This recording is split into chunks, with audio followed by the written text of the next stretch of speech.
Ladies and gentlemen, welcome to another episode of the Keeping It Real Estate Show. Today, I'm going to be interviewing our host, Mike Roeder, a longtime friend of mine. Got to know him in Minnesota, co-founder of Granite Towers Equity Group.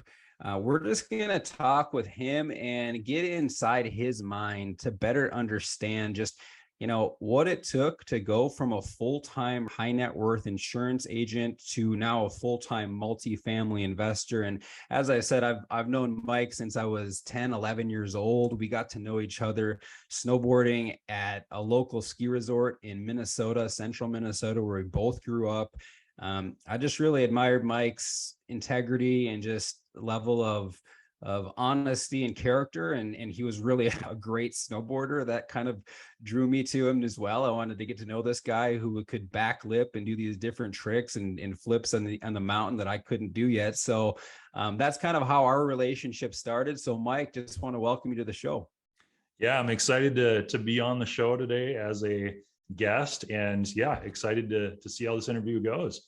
Yeah, heck yeah. So maybe let's start a little bit with early life. I laid out a very little bit, but where are you from and what kind of childhood was like for you growing up in central Minnesota?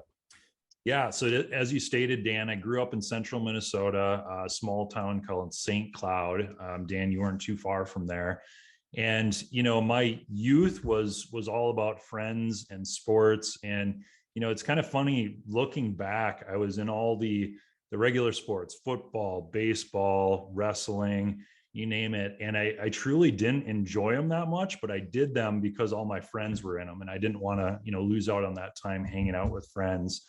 Eventually, once I got to about 10th grade, I kind of found my calling in snowboarding and started skipping practice and, going out to the snowboard hill or going wakeboarding. And just, truly found that I loved those types of sports much more than the regular sports out there. And that's where it was kind of game over for the regular traditional sports, and jumped into snowboarding, wakeboarding, wake surfing, had a blast with that. Obviously, we met each other, I think in about 9th or 10th grade. And, what I really liked is we both had just passion and drive and motivation. And I think that's, seeped into our real estate careers. But back then it was in snowboarding, and we put our heart and soul into it, which was a lot of fun. Yeah, that's hilarious because I didn't know you were skipping football practice in 9th and 10th grade because I was doing the same thing. We'd come back. This is funny. We'd come back from a game and my dad was there to pick us up at the buses, and all the teams would get off of the bus and I'd come out of a different door because I was snowboarding. And my dad's like, "Why didn't you come off the bus?" And I'm like, I just came out this other door. I got back a little sooner or something. So absolutely hilarious. I did not know that you were doing that. And that's the same thing on my end there. So, okay. So you got into snowboarding and wakeboarding and these kind of action sports, very similar to us. And then you ended up going to college at St. Cloud State for marketing. What was kind of the thought process there?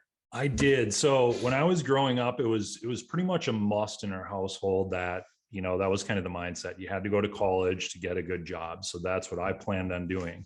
So I ended up starting out college freshman year, did a full year. Sophomore year, I ended up taking fall semester, and then I moved out to Salt Lake City, lived with you, Dan. We were trying to go the professional snowboarding route. And what I ended up doing is I took that fall semester, then I would take a couple of online courses while I was out in Salt Lake City, snowboarding all day. I worked a pizza parlor job. I was a pizza delivery guy at night, and did that for a couple of years, which worked out really well. And then I'd also take summer courses. So I still stayed up on my college education, but at the same time, I was really trying to focus on my passion of snowboarding as well. Looking back, I did extremely well in college. I had a 3.89 GPA, and it's not that I was smarter than a lot of people. It was just that I stuck in more time and effort into studying and just making sure I was doing what I was supposed to be doing. But looking back, I wish I would have spent more time on trying to figure out what I wanted to do. And not only that, trying to get internships and get into businesses and really learn the fields instead of, studying the textbook. So I guess that's one thing I would have changed if I could go back. Yeah, that's interesting. And I think I hear that fairly often from now entrepreneurs looking back is the college program maybe wasn't quite as important as they thought. and some internships in some companies would have been more valuable. And a lot of people were looking at hiring now at Granite Towers are interns finishing their college degree that want to be in real estate. So I can relate to that as well. I only did a half year of college, but it wasn't for me, and I followed my snowboarding, as you know. But I could see that, so that makes sense. Definitely. Yeah, you pour your heart and soul into it and stick a lot of time and effort into it. And although you walk away with some skills that you use throughout your life, there's a lot of material that you don't. So got to prioritize your time, I suppose. So you get through college, you obviously snowboarding was kind of moving on, and you decided to commit more to your insurance business. How did you get into the insurance business and why? Yeah, good question. So as I was going through college, my mother owned a Allstate insurance agency right in our hometown. So I'd been working with her, while I was going to college. I had a couple of different jobs, and found out that I was pretty good on the sales side, and I enjoyed it to some extent. So when I got out of college, when I graduated, naturally I moved into the insurance field because I had that background and that experience. I got hired by Wells Fargo Insurance, worked down in the city. So in Minneapolis, it was about an hour and a half commute each way. And when I started that position, I was working 12 to 9. So 12 p.m. until 9 p.m. each day, hour and a half commute. So I'd leave at about 10:30 in the morning. I'd get back at about 10:30, 11 o'clock at night.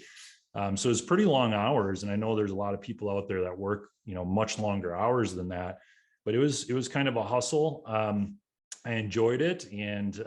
But at the same time, it was definitely a grind. Why was it 12 to 9? Those are such odd hours. Why wasn't it just regular 9 to 5? Yeah, that's a good question. So it was a national insurance agency. We covered from the West Coast to the East Coast.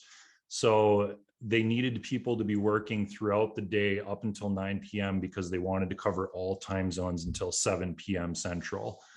So really, I covered the West Coast all the way up to about the Midwest, and that's kind of where I built my territory out. Got it. So when you started with your mom, then you transitioned to Wells Fargo. What was the reason for the transition?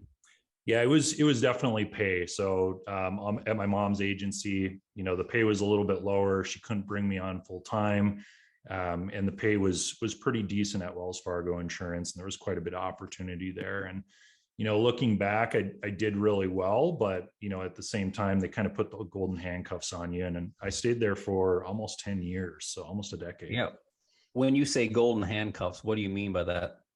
Yeah, so golden handcuffs, they're paying you enough so you don't want to leave and go, explore other avenues, but it might not be enough to, make it just a phenomenal job at the same time. So.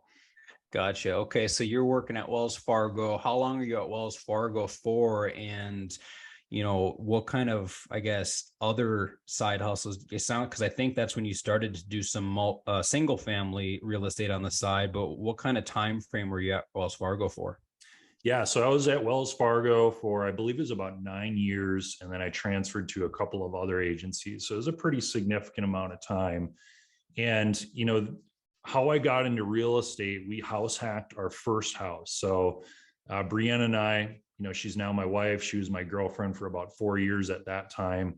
We decided we wanted to buy a house. We were going to college. So we started house hunting and, found a house where it had 4 bedrooms. And we're like, gosh, that'd be a great opportunity for us to rent out a few of the bedrooms. And we could live in one of the bedrooms. It could pay for our mortgage, pay for some of the utilities. So that's what we ended up doing. We bought this house on the north side of St. Cloud. We rented out 3 of the bedrooms. I think it was about $350 a pop. So we were bringing in about $1,050 a month. I think our mortgage was about $700, and we were cash flowing a little bit. It wasn't anything crazy, but in college, it was nice to have that extra income coming in. That is funny. So you guys can hear it right now. Mike's first real estate investment was a single family home where he and his wife, who was his girlfriend, now his wife, lived in 1 bedroom and rented the other 3 out. I just love that story. I mean, I think about it now, just the amount of work and effort to do that versus investing in multifamily passively and just enjoying that ride, which hey, if you've got the energy and the sophistication and you can work those kind of, leases out, that's one thing. And if that sounds like too much work, the passive investment is another way to go. Mike, looking back, what did you learn from that? Would you do it again? Would you advise others to do it? Yeah, that's a great question. So looking back, I just wanted to share a couple of stories and kind of how the path went. So we bought that house hacked it, rented it out to our buddies, which worked out really well. We didn't really have any issues.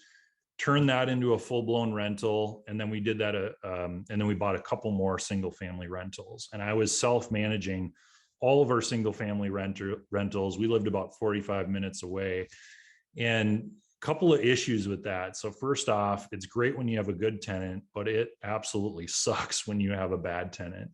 Also, I was doing all the maintenance. So on these single family rentals, you don't have a lot of cash flow. Like I said, I mean, we were cash flowing $300-400 a month. So maybe $3 or $4 a year. You have a furnace that goes out, there goes your year, of cash flow. If you have an eviction, there goes your year of cash flow. So it can get eaten up pretty easily. Also, maintenance requests cost a significant amount. So I was hauling my toolbox from Elk River to St. Cloud, 45-minute drive back and forth, trying to fix these plumbing issues, trying to fix these HVAC issues. And I had no idea what the hell I was doing. I mean, I would run to Home Depot 3-4 times for one single fix. And that created, a decent amount of burnout. And then on top of that, we had a couple bad tenants at one of our properties. One story that comes to mind is we put this tenant in. He had been living there for about 2 months and he stopped paying rent. And so we're like, oh gosh, we've never done an eviction before. We have no idea what the process is to go about that. So I'm calling him up, trying to come up with a payment plan. All of a sudden, about a week later, he shows up at my front door in my house in Elk River. He somehow found our address, showed up at our front door. I let him in. We were chatting. Turns out he was filing bankruptcy. He starts crying in my front entryway. And so, it was a tough position because you have that emotional attachment. Here's someone that owes you $1,000 in rent, thousands of dollars in rent, and you're trying to figure out a solution. You're not wanting to evict them. And so that was a really tough scenario. And I think that happens more often than not when landlords that are self-managing, they have that personal emotional connection, and it becomes a pretty big issue because when you can't separate yourself from that person, your business really suffers. So that's just one of a few stories. I'll share a couple more in just a second, but I'll let you chime in. Oh my gosh. I never knew that story. And my goodness, to have the toolbox and trying to fix this stuff and the minimal cash flow you have, and then to have the gentleman show up and start crying. That's a crazy story. I can't believe it. Let's hear another one. It is. So yeah, a couple of other ones. I had another bad tenant before this guy. We kind of had one rental that was kind of the horror house where we had multiple bad tenants, 3 in a row. And this lady ends up calling me. I think it was at like 5 or 6 a.m. I was still in bed, and she starts screaming that there's birds in her house. And I'm thinking, what's going on here? So I drive up there as soon as possible that morning. It ends up there's a pigeon in the soffit. They got up in the soffit and it was flapping its wings, and she thought there was birds in her house. So I had to take down the soffit, get the pigeon out, head down to Minneapolis to get to work, hours behind on my work schedule. And it's just, pretty insane. And I think, like I said, that happens, again and again when you're managing these single family rentals yourself. Yeah, ladies and gentlemen, this is the reason to try to get into bigger assets where you have third-party professional management, where you have a maintenance team on site handling the day-to-day activity for you. This sounds like a nightmare. Oh my gosh. Okay, that's another crack up story. You got a third one, is that right? Yeah, I have some more as well, but we can skip past those. Okay. And I think, once I kind of graduated from the single family rentals, Dan, you and I ended up buying a 20 unit together. And, that did phenomenal at first. Occupancy was high, cash flow was extremely high. And what happened with that deal is it was in a subpar submarket, and the college went downhill, and all of the rentals around that area ended up converting to family housing. So our vacancy shot up quite a bit. So that property, although it was an apartment, it didn't do as good as it should have. And looking back, I wish I would have skipped over, the single family rentals, which I did pretty well with because the market was on a tear. I bought in, 2010 to 2012. So there was really almost no way you could lose. But I wish I would have skipped past the single family rentals. I wish I would have skipped past the smaller multifamily and just went to the larger, apartments where you can get the economies of scale. You can spread the risk across, hundreds of units. And, you can also focus on really good markets and submarkets. I think that's something that I failed to do when I first started out. I invested in my backyard because that's what I knew. Same with you for, some of your rentals. And that's not really how you should look at it. You should look at markets that have extreme demand, extreme population growth, that are landlord friendly. You want to look for those types of items when you're investing. Yeah, I could not agree more, you guys. As you can hear, he went to them all together. So I feel your pain there, Mike, and I'm glad that we ended up transitioning to bigger deals in stronger markets, and grateful for where we are today. So that's good stuff.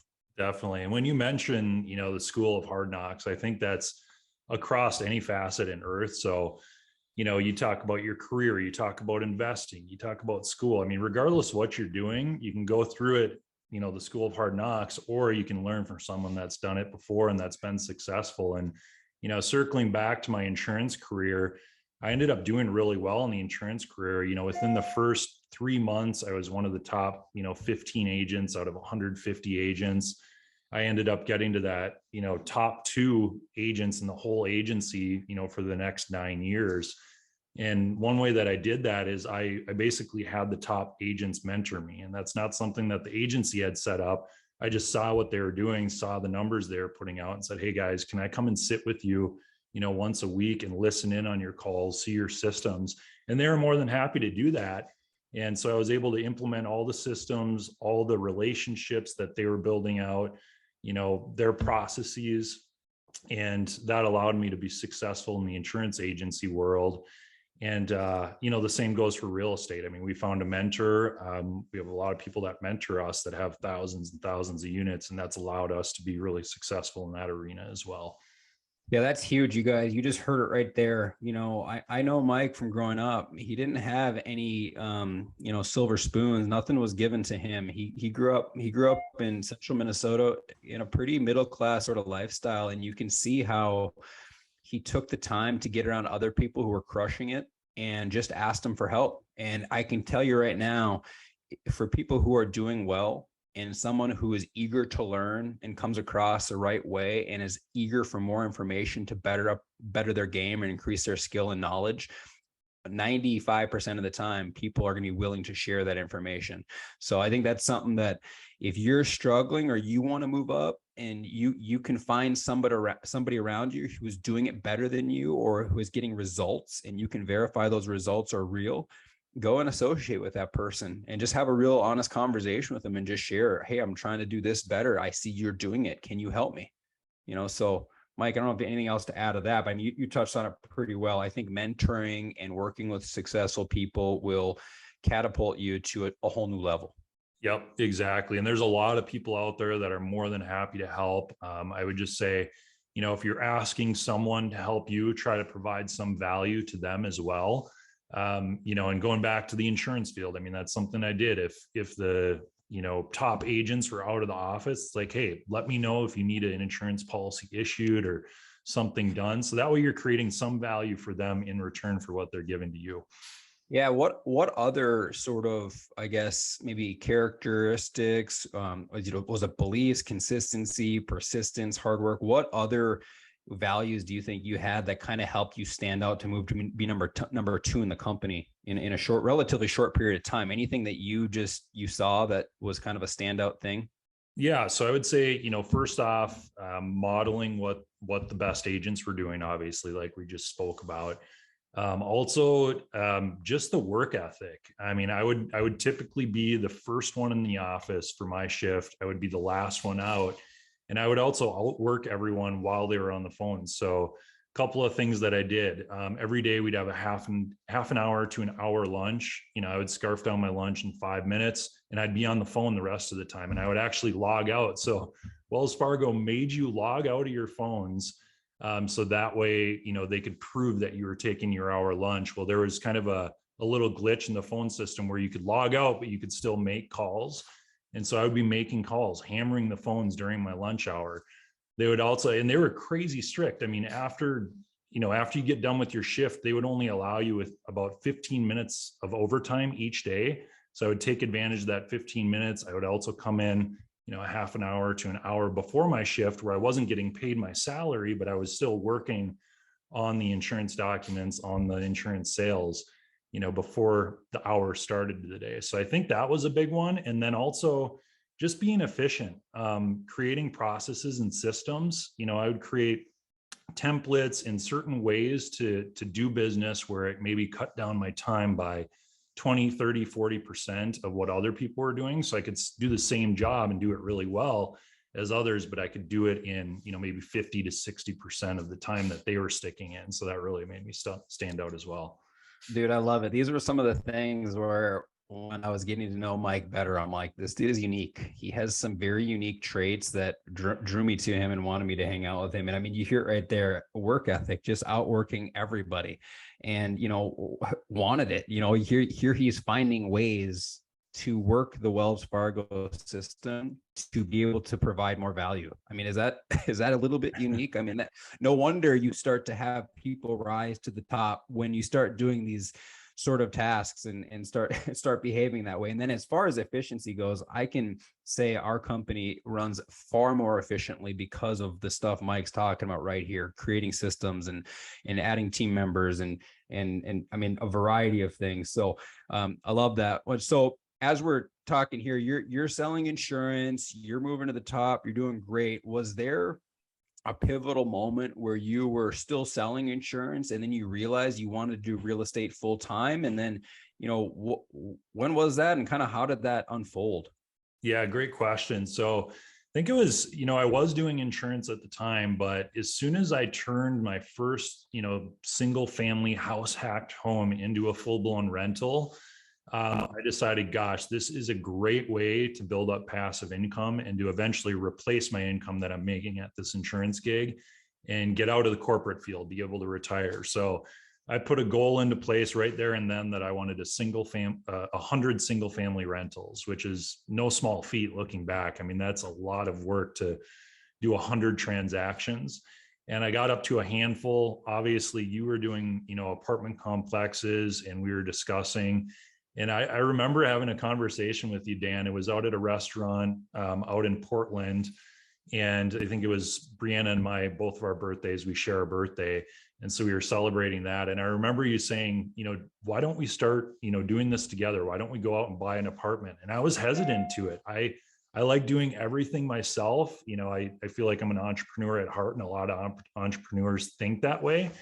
And you're like, wouldn't it be better to have multiple minds working on a project and more funds to get the economies of scale? And that's what really made a light bulb in my head go off. And I was like, gosh, you are right, Dan. So shortly after that, I think it was like 6 months or 4 months after that conversation, we ended up buying a 20-unit apartment, and that kind of fueled me getting into the multifamily space.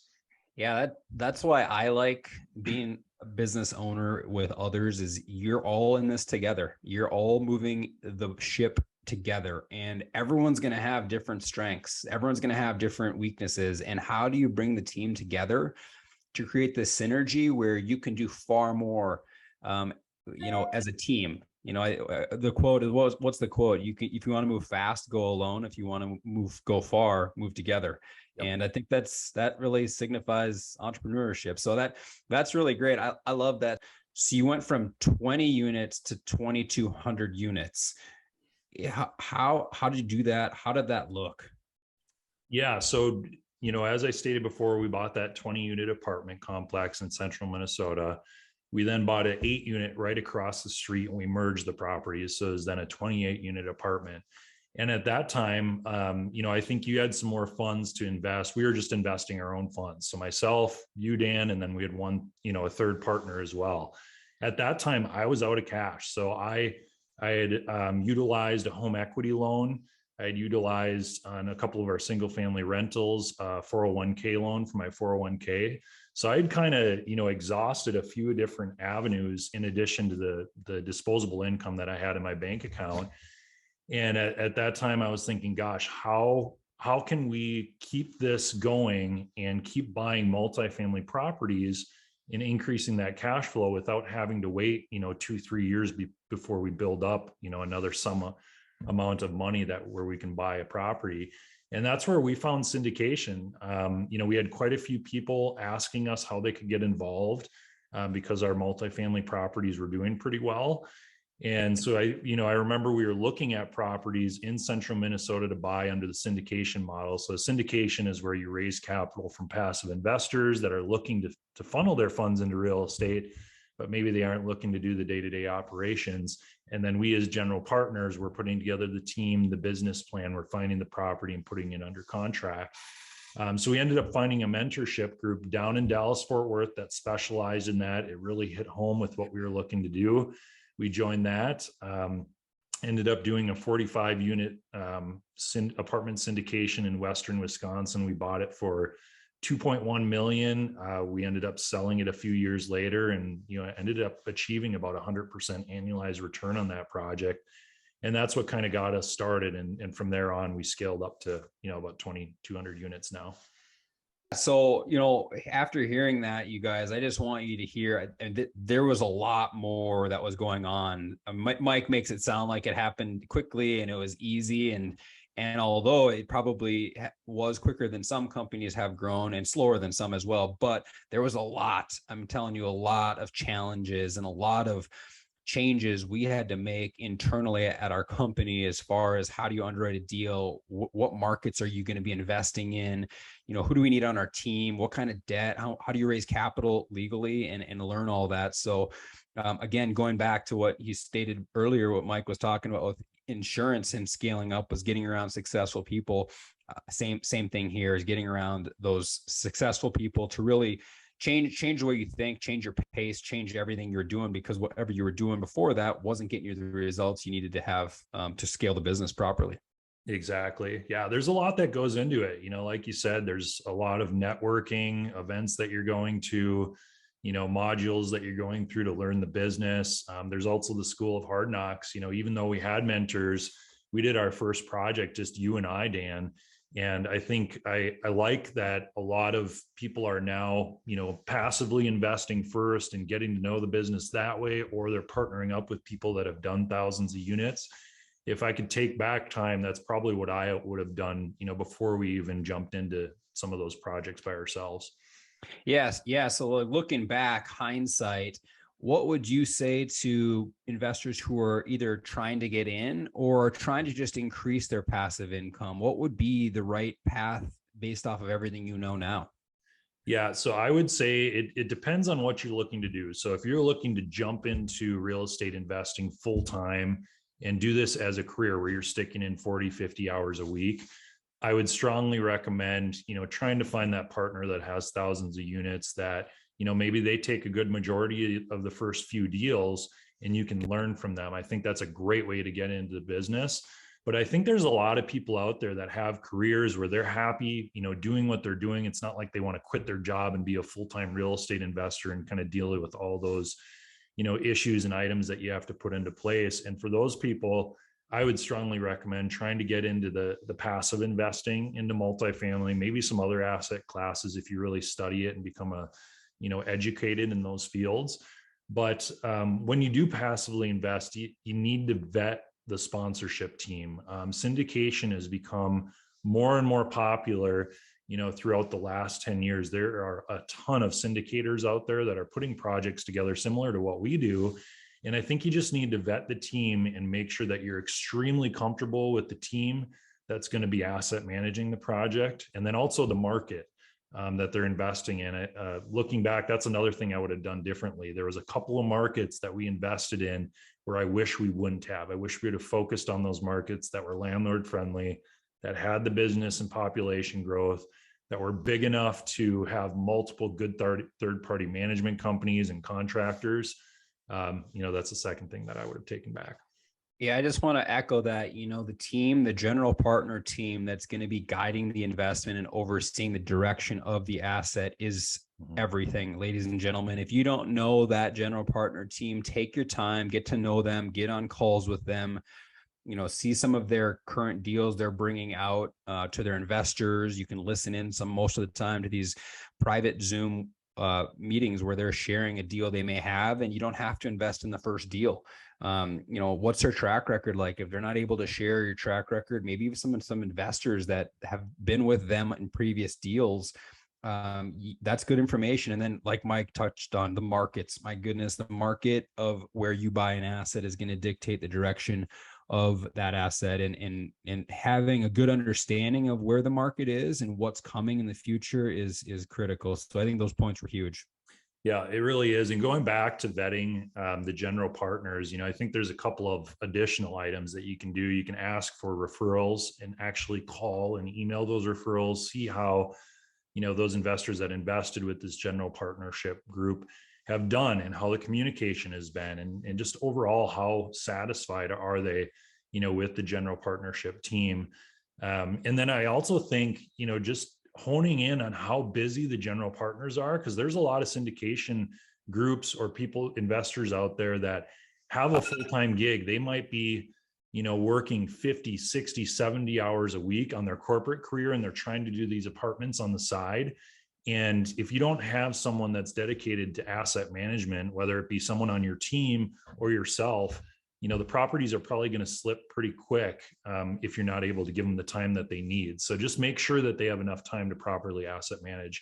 And we actually wrote a book called The 5 Steps of Successful Passive Investing. So if you jump under a website, there's a whole section in that book that talks about vetting general partners. So.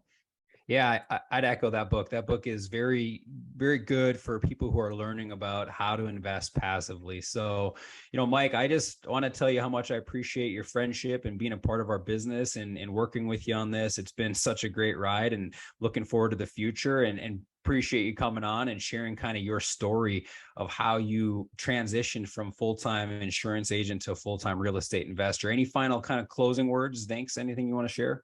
Yeah, just I appreciate our friendship and business relationship as well. And, just wanted to say thank you to my wife, Brianna, for always being there for me, on the ups and downs, and everyone else out there who has mentored both Dan and I. I mean, there's a lot of people that we need to thank and that have helped us get to where we are today. So thank you. And then thank you everyone for listening too. We appreciate you.